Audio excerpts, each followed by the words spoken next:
చాలామంది స్టూడెంట్స్ డిగ్రీలు అయిపోయిన వెంటనే అంటే బీటెక్‌లు అయిపోయిన వెంటనే మేము ఐఏఎస్ అయిపోతాము, ఐపీఎస్ అయిపోతామనే ఓవర్ కాన్ఫిడెన్స్ తోటి కోచింగ్ ఇన్‌స్టిట్యూట్ సైడ్స్ కావచ్చు, లేకపోతే ఈ ఫీల్డ్‌లోకి వస్తా ఉంటారు. So, exactly. అలాంటి స్టూడెంట్స్‌కి మీరిచ్చేటువంటి సలహా ఏంటి సార్? సార్ నేనేమంటా జనరల్‌గా ఎట్లుంటదంటే ముందు నుంచి కూడా ఎన్ఐటీలు, ఐఐటీలు చదివినోళ్ళే యూపీఎస్సీ క్రాక్ చేస్తారు. వాడు అంటే ఎన్ఐటీ, ఐఐటీలో చదివినోళ్ళొచ్చేసి మాకెందుకు రాదు యూపీఎస్సీ. అదే చెప్తున్నా కదా! ఫస్ట్ అంటే అప్పటి వరకు వాళ్ళు సక్సెసే చూసిర్రు. ఫెయిల్యూర్ చూసుండరు. వాళ్ళు ఎట్లుంటది వాళ్ళు చాలా కాన్ఫిడెంట్ ఉంటారు. మాకు రాందా ఇది, మేము చేయలేందా అంటే యూపీఎస్సీ ఎట్లా చేస్తదంటే నువ్వు ఎంత సక్సెస్‌ఫుల్ పర్సన్ అయినా కూడా UPSC will show it's taste అన్నట్టు ఖచ్చితంగా కూర్చోబెడతది సార్. సో, యూపీఎస్సీ కాబట్టి ఎందుకంటే ఒక ఆ మోడెస్టీ మెయింటైన్ చేయాలి. నీకెంత తెలిసినా గూడా యూపీఎస్సీ ఎట్లుంటదంటే నీకెంత తెలిసినా గూడా 100 క్వెషన్స్ నీకు 100 క్వెషన్స్‌లో ఖచ్చితంగా ఒక 50 క్వెషన్లు నీకు తెలవనివే ఉంటాయి.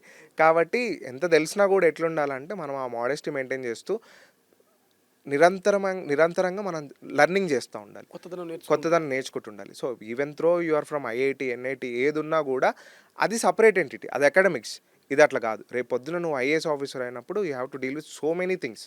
సో, అక్కడ కొంత కొంత దగ్గర ఎంపతిగా ఉండాల్సొస్తది. కొంత దగ్గర కోపంగా ఉండాల్సొస్తది. ఇవన్నీ గూడా నువ్వు మేనేజ్ చేయాలి. సో, ఇవన్నీ అంటే ఓన్లీ అకాడమిక్స్ త్రూ నువ్వు అకాడమిక్‌లో నేను ఆల్ ఇండియా ర్యాంక్ 1 వచ్చింది గదా, నాకిదెందుకు రాదు అంటే అట్లా గాదు.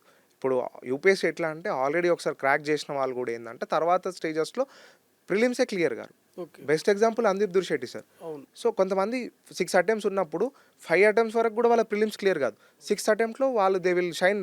మా ఎట్లా అంటే all India rank 11, all India rank 10 ఇట్లా ఆల్ ఇండియా ర్యాంక్ 1 వచ్చిన వాళ్ళు కూడా ఉంటారు. ఏందంటే నువ్వు ప్రిపరేషన్‌లోకి వస్తున్నప్పుడు నీ ఈగో ఇవన్నీ కూడా పక్కన పెట్టేసి నాకేం తెలీదు అని నువ్వు వచ్చి నువ్వు ప్రిపేర్ అయ్యి నువ్వు అంటే ఒక కాన్ఫిడెన్స్ ఉండాలి. ఖచ్చితంగా కొడతానే కాన్ఫిడెన్స్ ఉండాలి. అది ఏ లెవెల్ ఆఫ్ కాన్ఫిడెన్స్ ఉండాలంటే ఓకే, నేను ఎగ్జామ్ ప్రిపేర్ అవుతున్నా, చేయాలి. అట్లుంటే ఖచ్చితంగా సక్సెస్ అవుతావు. కొంతమంది ఎట్లుంటదంటే మేము రాయని ఆన్సర్‌లా, మేము చేయని ఆన్సర్‌లా, ఆల్రెడీ నేను యూపీఎస్సీ 2 సార్లు రాసిన. ఇప్పుడు ఈ గ్రూప్ 1లో వచ్చేసరికి నేను ఆల్రెడీ యూపీఎస్సీ 2 సార్లు రాసిన, నాకు గ్రూప్ 1 ఏమన్నా కొత్తనా? నాకు గ్రూప్ 1 అట్లాంటి వాళ్ళు ఏం చేశారంటే కొంత ఆన్సర్ రైటింగ్ నెగ్లెక్ట్ చేయడం ఇట్లా వాళ్ళకి ఇప్పుడు ర్యాంక్స్ రాలే.